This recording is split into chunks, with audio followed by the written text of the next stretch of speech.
Bismillahirrahmanirrahim. Alhamdulillah rabbil alamin bihi nasta'in ala umuri dunya waddin. Wassalatu wassalamu ala asyrafil anbiya'i wal mursalin sayyidina maulana Muhammadin sallallahu alaihi wa ala alihi wa sahbihi wa man tabi'ahum bi ihsan ila yaumiddin amma ba'd. Subhanaka la ilma lana illa ma 'allamtana innaka antal alimul hakim. Rabbi shrah li sadri wa yassir li amri wahlul min lisani yafqahu qawli. Biyassir wa la tu'assir rabbi tamim bi khair. Kun lana wa la takun alaina anta sahib fi safar wal khalifatu fil ahli wal mal la takilni ila nafsi tarfata ain wal aqalla min dhalik wa la tanza' minni salih ma ataitani wa zidni min alhimna marashid umurina aidna min syururi anfusina min sayyiati a'malina ta'alina futuhal arifin alhimna ilhamal malaikatil muqarrabin warzuqna fahmal anbiya'i wal mursalin waj'alni khalifatan mink wa khalifatan min rasulik wa khalifatan min masyayikhina. Yaqul mu'allif rahimallahu ta'ala wa 'ada alaina min barakatih ila an qala tamakkunu halawatil hawa minal qalbi huwa da'ul udal. Tamakkuni halawatil hawa minal qalb huwa da'ul udal. Tamakkunu halawatil hawa minal qalb huwa da'ul udal.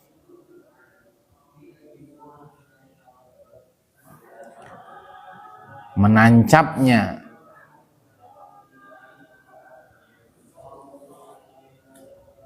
kemanisan hawa nafsu di hati itu adalah penyakit yang sangat rumit untuk diobati. Menancapnya, sudah sebatinya, sudah mendarah dagingnya, manisnya hawa nafsu di hati itu adalah penyakit yang susah sekali untuk diobati.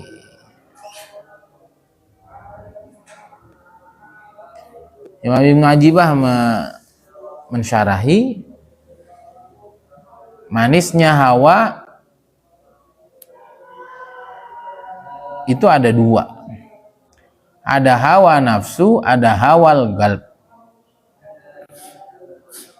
Ada hawa, ada keinginan yang didorong oleh nafsu, syahwat, ada yang didorong oleh hati, kecenderungan, pikiran bawah sadar.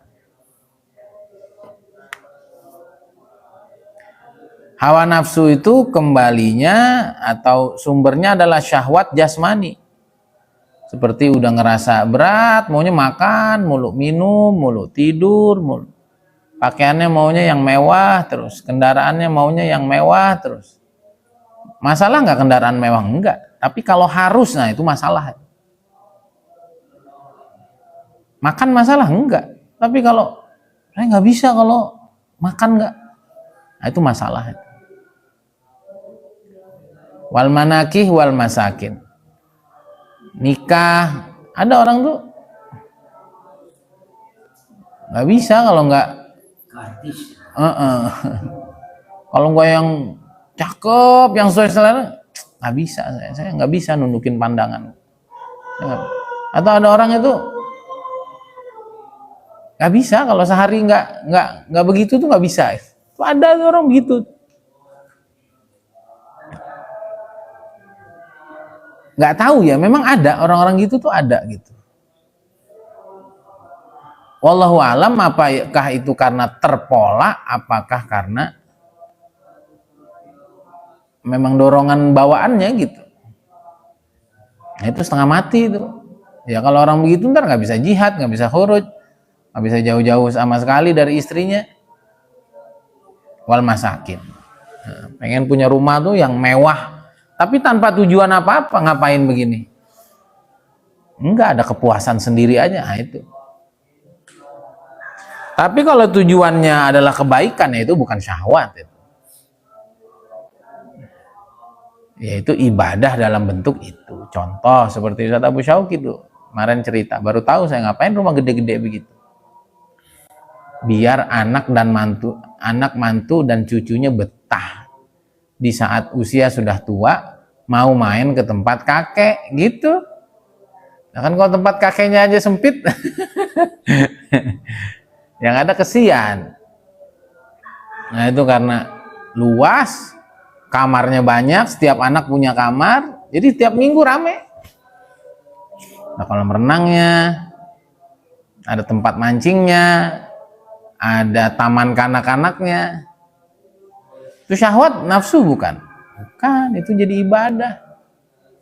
Biar anak nggak durhaka sama orang tuanya, biar cucu, dan dia juga terhibur, dia bersyukur sama Allah. Nambah syukur berarti ibadah.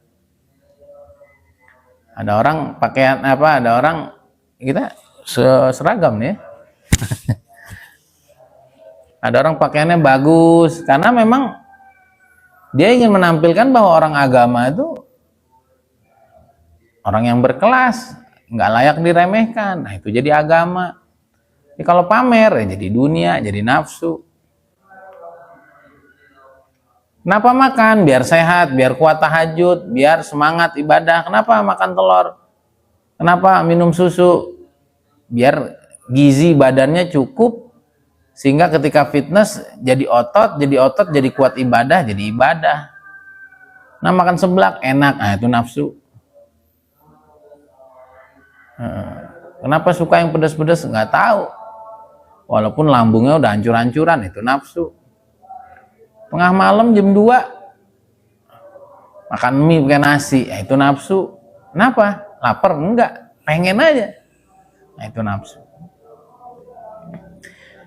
Nah, itu namanya hawa nafsu.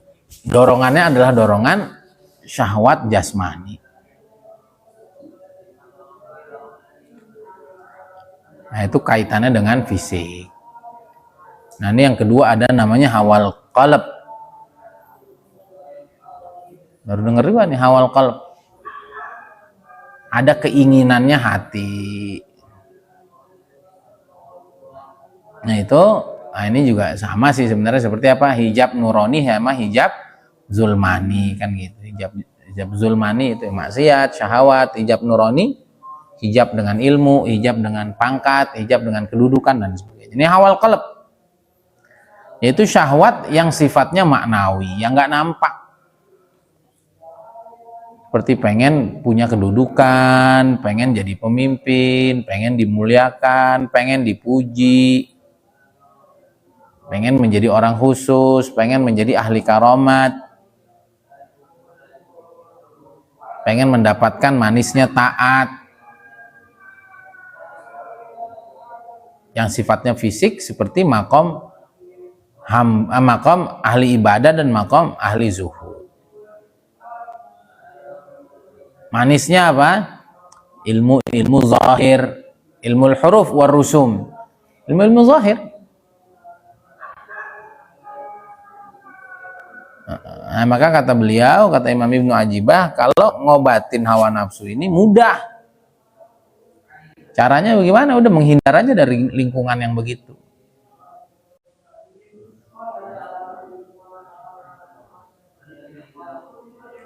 Kemudian ya maksain diri, kemudian bergaul dengan orang-orang soleh. Ya, tapi memang ada orang tuh udah apa ya, waliyadzubillah, makanya ada orang tuh masalahnya tadi itu dengan nafsu biologisnya itu nggak beres tuh. Di mana-mana masalahnya itu aja. Ada orang itu nggak bisa ngelihat barang orang, maunya bohong aja. Ada orang itu nggak bisa nahan mulutnya dari makan, itu juga repot. Ada orang nggak bisa nahan matanya. Tapi kata beliau, ini semua sebenarnya ringan. Ya, ini semua sebenarnya ringan. Niatin yang kuat, mujahadah diri, gabung sama komunitas yang baik yang mengarahkan itu insya Allah sembuh. Itu insya Allah sembuh. Nah, jadi intinya apa aja yang dari syahwat itu lebih mudah sembuh dan lebih mudah Allah maafkan. Nah, kemudian kata beliau, adapun ngobati penyakit hati, kalau udah mantep, kalau udah nancep dalam diri, itu berat sekali. Ini yang disebut sebagai da'ul udhal, penyakit yang rumit untuk disembuhkan, alladzi a'dhalal atibba, yang buat para dokter itu nyerah, termasuk dokter hati. Itu dokter hati siapa yang pertama? Rasulullah SAW. Bisa nyembuhin Abu Jahal? Gak bisa, ini setengah mati udah kalau udah penyakitnya penyakit hati. Iri sama Nabi. pengen dia yang di depan. Termasuk Abdullah bin Ubay bin Salul, sakit hati karena Nabi yang diangkat, dia nggak jadi diangkat pimpinannya orang Madinah. Itu kalau udah begitu repot.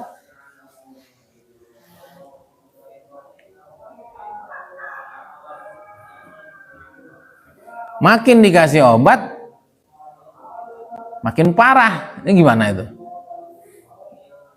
La yazidhud dawa illa tamakuna.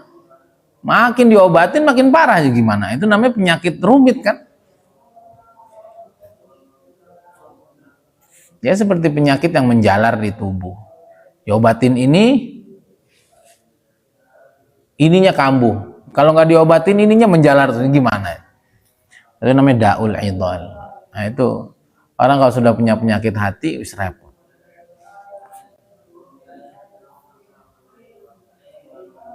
Yang bisa menyembuhkan cuma warid ilahi bi inayatin sabiqah bi wasitatin aw bi ghairi wasitah. Yang bisa nyembuhin cuman takdirnya Allah di zaman azali, baik pakai perantara ataupun enggak. Ya sama seperti Abu Sufyan sumpah. Kan akhir-akhir masuk Islamnya.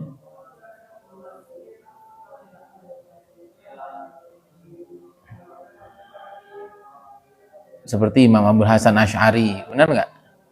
40 tahun tuh di mana di Mu'tazilah, itu kan berat itu. Ngeluarinnya gimana coba? Orang-orang yang sudah kecebur lama di pemikiran, di kebiasaan yang tidak baik, itu nggak bisa ngeluarin kecuali Allah, baik dengan wasitah ataupun tidak. Itu Sayyidina Umar ya Pak, mau bunuh Nabi gimana tuh? Baik dengan perantara ataupun tidak. Seperti Imam Fudail bin Iyad itu, merampok, membegal, kan berat itu. Dengar ayat alam yanil ladzina amanu antasyaqal qulubum li dzikrillah, tahu-tahu taubat. Maka jangan pernah kita melihat diri sendiri dan orang-orang yang kita lihat kita putus asa. Dan semuanya Allah kok ujung. Pakai perantara nggak pakai perantara, kalau Allah mau rubah, Allah rubah. Ya, ini sekarang nih slang nih, huruf 3 hari slang. Bim-bim kakak ditaskil sama Bang Dery Sulaiman. Ya itu wasitoh kan, Ivan Gunawan tuh.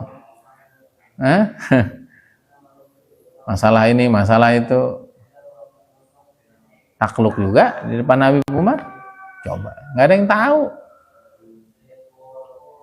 Ini sekarang yang lagi terpuruk-puruknya siapa nih?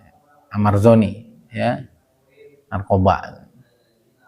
Kirain istrinya masuk Nusa Kambangan lagi, repot. Tapi nggak ada yang tahu. Dulu siapa tuh yang dihukum mati? Ada bandar narkoba gede tuh. Itu juga udah jadi karkun juga tuh. Sebelum meninggalnya udah taubat. Nggak ada yang tahu. Kan kapan kita insya Allah baca kitab Tawwabin ya. Karangan Imam Ibnu Qudamah kalau saya nggak salah, ada kitabnya di rumah. Biar kita ngelihat gitu bahwa masih banyak peluang kita untuk taubat.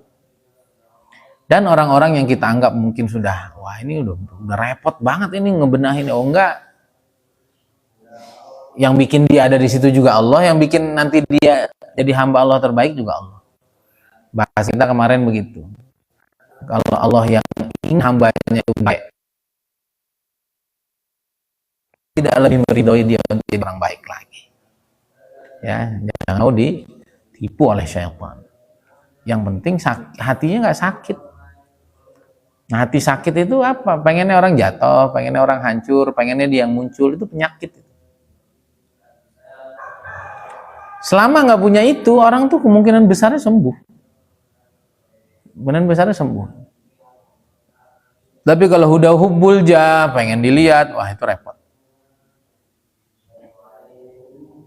Ya maka Al-Fakir ditolong dengan itu. Kan ada ya memang bawaan-bawaan tuh orang tuh emang pengennya muncul aja. pengennya kelihatan, pengennya disebut. Itu kan ada ya bawaan Stephennya, bawaan sifat dasarnya kan ada orang tuh begitu. Nah itu kalau dikembang suburkan ya subur. Orang udah ada bawaan, tingkatin repot. Di antara dikembang suburkan apa? Dia sering dijatuhkan, dia sering dikecewakan. Dia pengen punya validasi. Nah kita beruntung kalau kita nggak pengen begitu-gitu, nggak pengen. Malah yang ada takut, kadang-kadang khawatir. Nah, jadi kalau sudah penyakit hati yang bisa nyembuhin cuman Allah. Inayah sabiqah, ada takdir baik dia dari dulu, baik itu dengan wasithah, dengan media ataupun tanpa adanya asbab. Maka beliau melanjutkan, la yukhrijus syahwatu minal qalb illa khaufun muz'ij au syauqun muqliq. La yakhrujus syahwatu minal qalb, syahwat tidak bisa keluar dari hati, penyakit hati tidak bisa sembuh illa khaufun muz'ijun, kecuali rasa takut yang mengguncang hati, au syauqun atau kerinduan, muqliqun yang membuat kolak itu galau, yang membuat gelisah. Au syaukun atau rasa rindu yang membuat gelisah.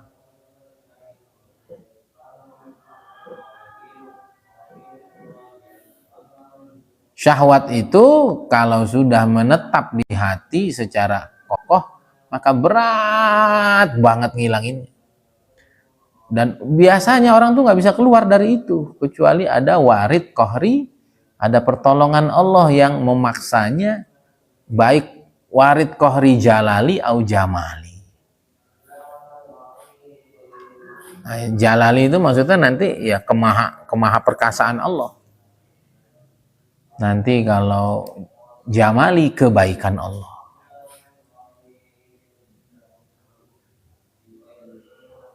Ya dua aja kan, dalam Stephen kan juga dua aja. Extrovert dikasih iming-iming, introvert ditakut-takuti. Maka kalau orang seperti saya extrovert, nggak mau saya doa jangan gitu deh. Umpama kita pengen sembuh mulut kita dari ngomongin orang, ya Allah sembuhkan mulut ini dari ngomongin orang ya Allah. Kalau nggak sembuh juga nggak apa-apalah, apain kayak ini mulut. Nah, itu orang introvert aja. Orang extrovert ini yang nyaman-nyaman aja. Walaupun ya kita juga introvert juga minta aja lah sama Allah yang baik-baik aja. Ya, Allah itu kan maha baik, bisa aja mengeluarkan kita dengan tanpa membuat kita malu, tanpa kita susah payah, kan bisa. Doa yang baik-baik aja. Ya Allah sembuhkan lidah ini dari ngomongin orang dengan cara terbaikmu yang paling engkau ridho dan hamba paling nyaman, gitu aja. Kan dikasih sama Allah. Kita tahu jadi tukang ngajar, jamnya full 13 jam sehari, akhirnya nggak bisa ngomong kecuali ngomong kebaikan. Nah itu doanya gitu aja, jangan nantang Allah gitu. Ya Allah, kalau mata ini nggak bisa ditundukin dari yang haram, buta juga hamba ridho, hati-hati. Nah, itu namanya apa tuh? Khaufun muz'ij. Rasa takut yang betul-betul membuat kita takut, membuat kita tergoncang. Nggak usah juga. Walaupun ada kan orang dulu begitu, ya Allah nih kalau kaki ini masih dilangkahin, patahin aja sekalian. Itu patah baru sembuh. Nah, gitu. Jangan gitu juga.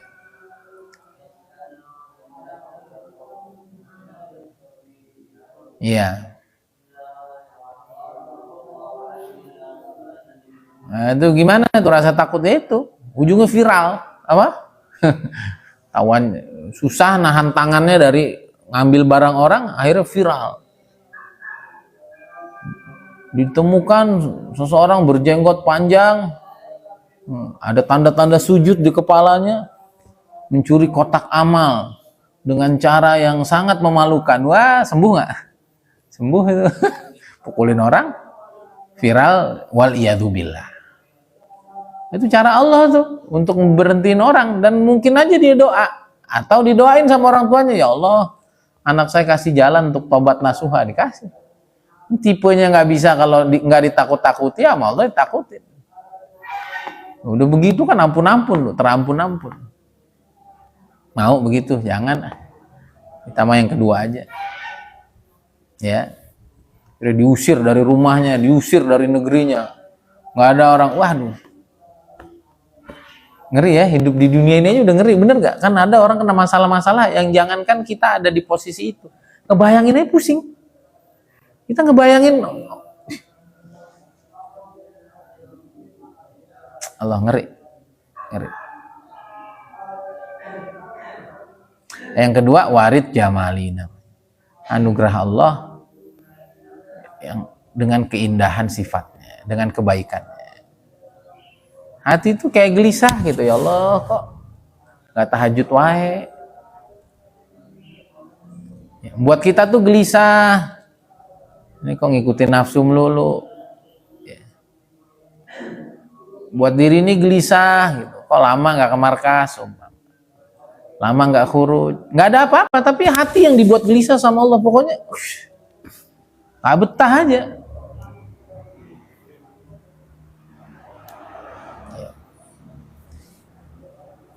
Maka benar juga ucapan Karkun ya.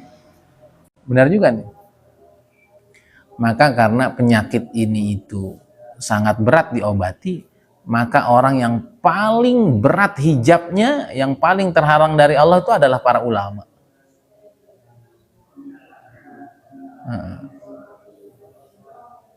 Baru ahli ibadah, baru ahli zuhud. Karena syahwat ini tersembunyi, nggak kerasa gitu. Ngomongin orang, malah dia sendiri lagi terhijab gitu. Termasuk diri kita. Nah, makanya kita ngaji terus. Li'anna sahibaha, karena orang yang punya syahwat ini adallahullahu ala ilmin. Ini Al-Jathiyah 23.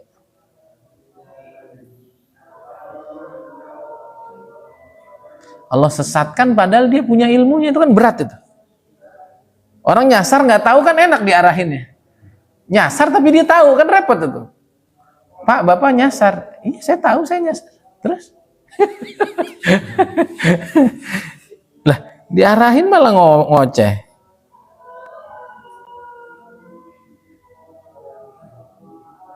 Masya Allah.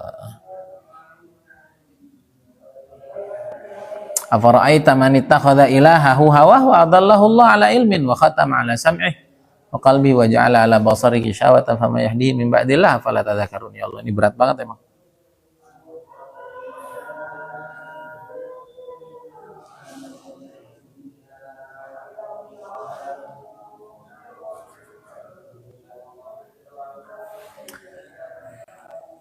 Tidakkah engkau memperhatikan seseorang yang menjadikan hawa nafsunya sebagai Tuhannya? Jadi hidupnya memang pengen nyaman doang.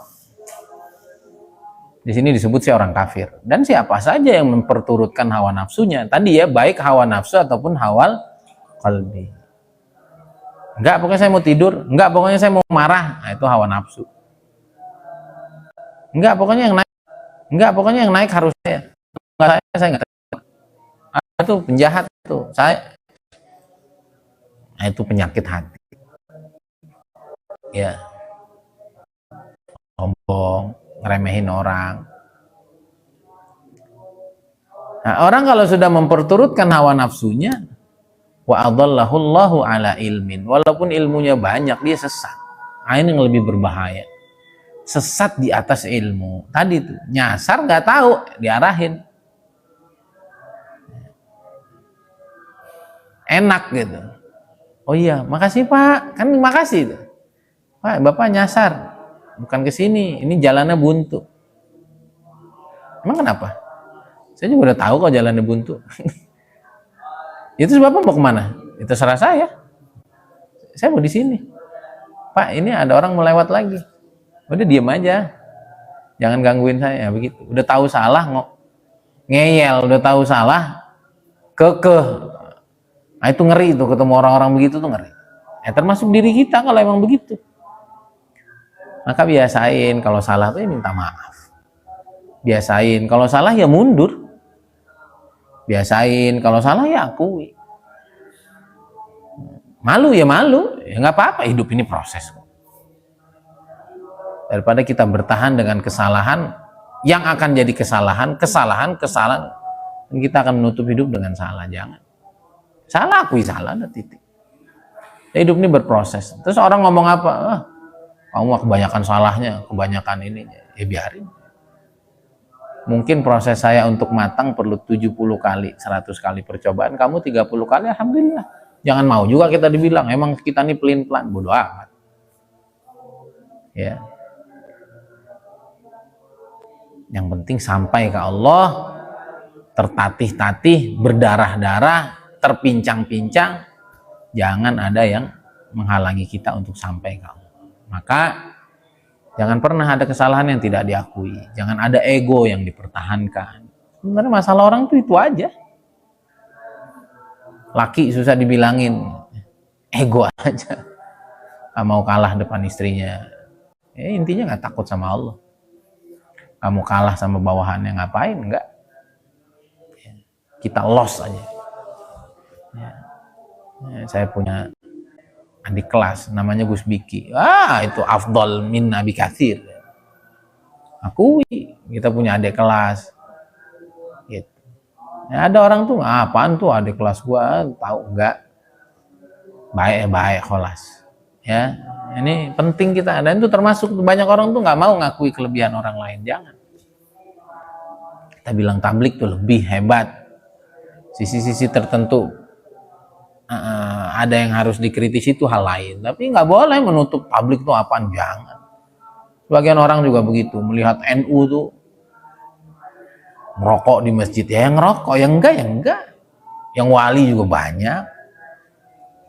Itu nggak boleh. Jadi kita harus memandang dengan penuh insaf. Jangan sampai kita punya ilmu, tapi ternyata kita terlibat syahawatul qalbi. Ini paling bahaya. Ini yang paling bahaya. Kita merasa lebih, kita merasa boleh. Wahum yahsabuna annahum yuhsinuna sun'a. Ini juga dalil yang lain. Yang repot itu sesat tapi ngerasa dia yang paling baik, itu kan repot itu. Maka di antara doa yang dianjurkan oleh Rasulullah SAW adalah, atau para ulama, Allahumma la taj'alni ibratan li ghairi, Allahumma basirni bi'uyubi wa la taj'alni ibratan li ghairi. Ya Allah, tampakin terus sama aku kekuranganku, itu doa tuh. Dan biasain gitu. Dan jangan jadikan aku pelajaran buat orang lain. Ya kan udah kebangetan tuh. Jangan jadi kayak itu tuh. Mau lihat tuh, jangan. Nah orang tuh kalau nggak diperlihatkan aib-aibnya, nanti ujungnya jadi pelajaran buat orang lain. Maka kita bersyukur kalau ada orang ngasih nasihat kita. Kita bersyukur kalau Allah pentokin kita dengan satu keadaan yang membuat kita. Nah, maka kalau ada orang nasehatin, kita terjatuh, kita dikecewakan, kita dapat kondisi nggak enak, harus melihat ke dalam. Nah, itu jadi kesembuhan. Jangan kita udah jatuh, mentok sana, mentok sini, yang dilihat orang lain. Itu orang kurang ajar loh. Nah, itu penyakit hati. Enggak. Ada hal-hal nggak enak dalam hidup kita, kembali ke dalam diri. Oh, ini salah saya. Oh, ini Allah pengen saya berubah di sini. Dan itu enak. Itu enak sekali. Tapi kalau kita selalu orang lain yang kita tunjuk, itu ya kan tadi kan Allah sebenarnya pengen nyembuhin kita semua. Allah pengen nyembuhin kita semua. Ada yang dengan manis, ada yang dengan pahit. Kita berharap yang manis-manis. Kalau datang yang pahit, jangan tunjuk orang, tapi kembali ke diri.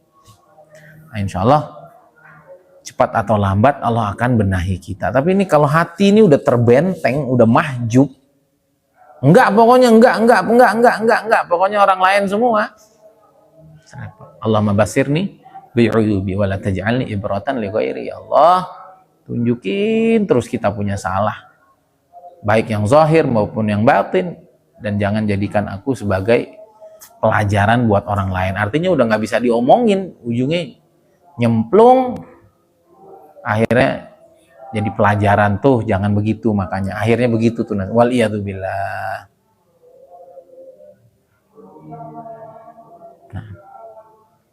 Nah, kalau bagi orang khawas, bagaimana tuh mereka disesatkan? Disesatkan dari jalurnya orang khusus akhirnya mereka cuma jadi orang biasa aja. Itu maka kita kalau baca Al-Fatihah itu ghairil maghdubi alaihim waladdallin. Maghdubnya apa? Yahudi. Dhalinnya siapa? Nasrani. Itu mah kelas awam. Tanamin dalam pikiran itu, ya Allah. Sesat itu kalau nggak ikut jalannya para nabi, sesat itu kalau nggak jadi wali, itu udah sesat itu. Hidup jadi walinya presiden, hidup jadi walinya camat, jadi kekasihnya camat. Itu udah sesat itu. Nah, itu. Ya, ternyata ada di sini. Itu tanamin terus tuh kalau baca Fatihah. Itu kan siapa tuh yang dapat nikmat itu? Nabiyin. Kita nggak bisa jadi nabi kan, siddiqin. Orang-orang kuat, mantap imannya seperti Sayyidina Abu Bakar dan wali-wali Allah. Syuhada, salihin. Kalau nggak jadi ini, itu udah sesat itu. Makanya nih kan, orang-orang yang udah ada di jalur istimewa, terus kembali lagi jadi orang awam. Maksudnya jadi orang awam itu dia jadi ustadz, tapi ustadz zahir aja. Kalau ngaji kita paling jago, tapi ngaji diri nggak jago. Itu siapa? Termasuk kita. Kita pengen ngajinya udah ngajinya orang khusus, tapi amalnya harus amalnya orang khusus. Gitu. Nah kalau kita udahlah saya jadi orang biasa aja, udahlah begini juga udah bagus ya, itu namanya udah tersesat sudah. Adapun ulama-ulama ahli zahir, mereka nggak nganggap ada ilmu di atas ilmu mereka. Ya, teman-teman kita di Salafi itu udah, ya ilmu Quran hadis udah yang nampak di kitab aja. Nggak kenal tuh karomat, nggak kenal tuh makomat, enggak, ya udah begini aja. Kadang marah, kadang nyaci orang, ya itu udah tugas gitu aja. Kering, beragamanya kering. Ada yang begitu, waliyadzubillah. Nggak mau kita. Agama ini dalam sekali, luas sekali, dan nggak terbatas. Orang dituju aja zat yang nggak terbatas. Maka nanti kita simpulkan bahwa selama kita belum wafat, jangan pernah nutup diri dari semua kebaikan yang Allah hadirkan dalam hidup. Ya, terus saja. Sama doanya begitu, ya Allah terus dekatkan, terus buka hijab ini, ya Allah jadikan hamba-hamba istimewa. Sebagaimana Engkau pilih hamba-hamba istimewa, yang kadang hamba sendiri nggak tahu apa makom itu. Doa begitu. Udah saya mah begini aja udah cukup. Ya, gimana? Itu tadi ahli zahir kholas. Itu nggak ada itu, itu kesimpulan ulama dari Nabi nggak ada loh. Justru ulama itu yang lebih ngerti tentang Nabi. Kan ada yang begitu tuh, ngeri, kering, beragama begitu kering. Adapun ahli ibadah, ahli zuhud, masuk. Ini masuk ahli dakwah kan, ubat juga. Kan ubat ini, ubat zuhad kan. Wah ini udah. Dengan amal-amal zahir ini udah puncaknya mahabbah, puncaknya ketaatan. Ya dapat karomah, dapat nusroh. Udah mereka merasa udah sampai ke Allah, jangan. Ya. Jadi udah kita mah ikut aja. Allah arahkan kemana, selagi tidak melenceng dengan syariat, dipertemukan dengan orang-orang saleh. Ini termasuk. Saya juga sudah mulai ada lagi nih isyarat-isyarat biar ngejalanin thariqat lagi. Ya, saya kemarin ditemukan 2 teman yang cerita tentang thariqat. Sebelumnya juga adalah. Karena nanti termasuk puncak ketinggian amal seorang itu adalah zikrullahnya yang bagus. Ya, hatinya kan yang ditempa gitu.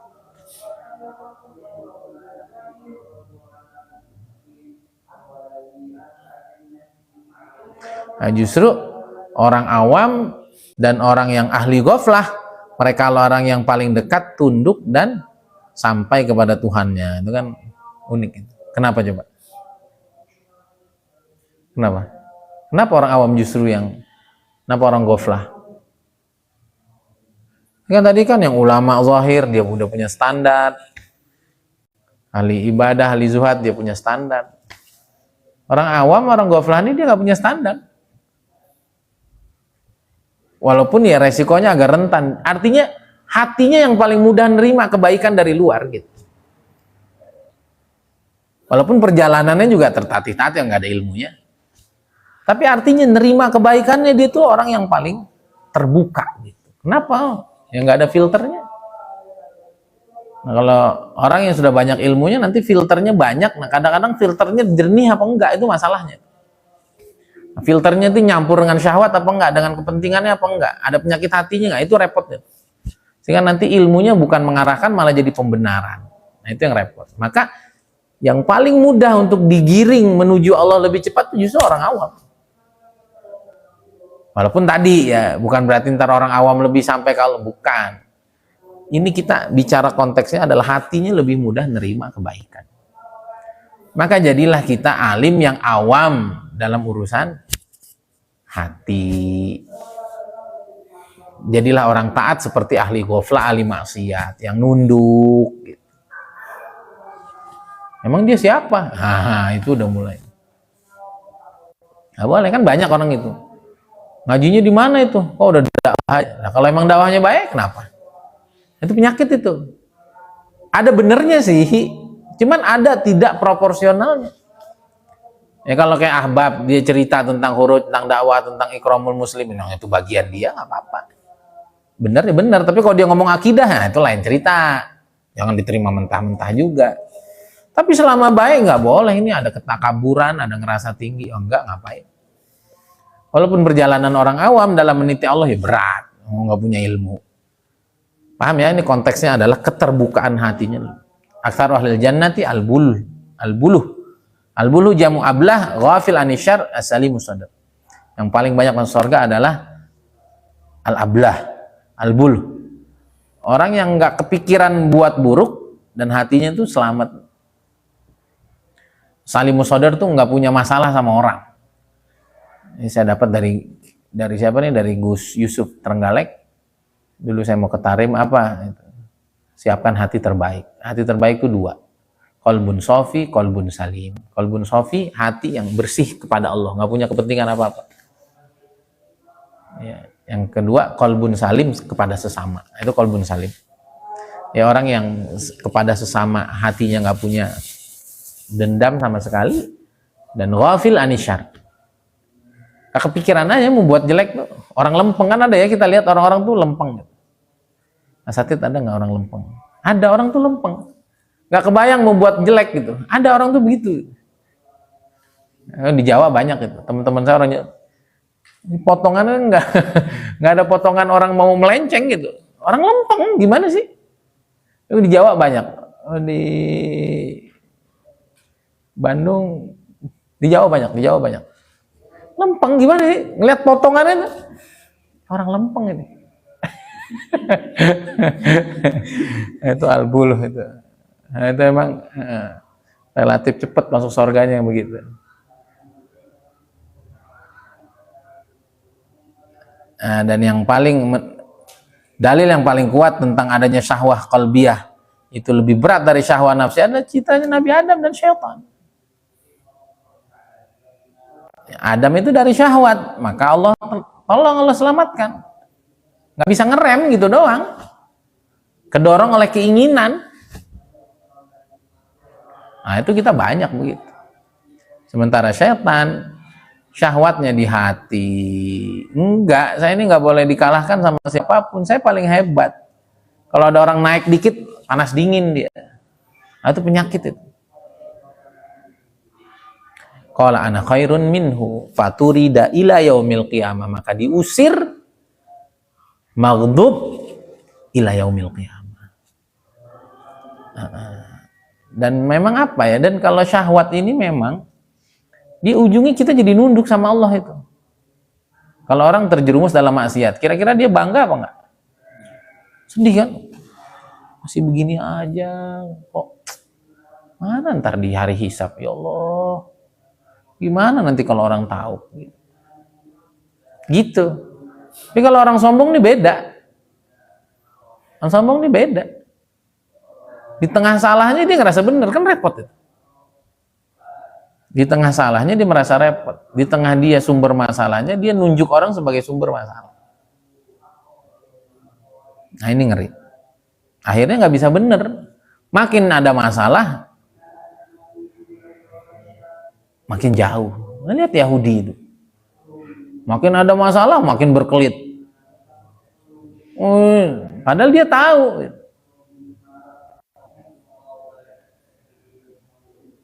Ya. Kemudian terakhir, takut tuh ada dua, takutnya orang umum, takutnya orang khusus, takutnya orang umum, takut disiksa, takut diadab. Ini kalau zina nanti gancet. Gancet tau ya? Nggak bisa keluar. Itu kan dulu sering itu. Baru-baru ini ada kan? Di mana? Di Lombok. Di Gunung Rinjani. Meninggal di dalam ketinggalan, nggak bisa. Ujungnya untuk dikubur dilepas baru-baru ini. Nah, itu orang awam takutnya gitu. Ntar saya disambar petir lagi. Ntar orang khusus nggak gitu. Orang khusus takut nggak bisa mesra lagi sama Allah. Al-qati'ah wal hijab. Takut putus hubungan dengan Allah, takut dihijab dari hubungan yang istimewa.